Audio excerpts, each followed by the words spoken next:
Those that show that strong sense of perseverance in a time of despair here in Haiti. For example, a simple act by the part of a hotel that strung its water hose out the door so that people could bring up containers and fill their bottles and containers up with water to get some bit of fresh water that they haven't had in a couple of hellish days. Another scene where a group of people rolled a steel frame bed on wheels down the street, and on top of this, an injured man, probably trying to find him some kind of medical help.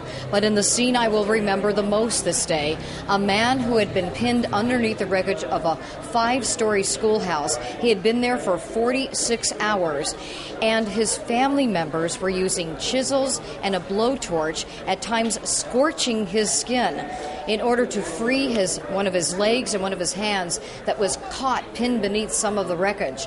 And finally, even though they burned him and he was screaming out in agony, he was freed and they pulled him out alive. They were able to save his hand. We think a group of people pulling him out and rushing him to get some medical help. But again, this shows the strong sense of spirit as people try to help themselves until that international aid starts really pouring in. Kara. And that is remarkable.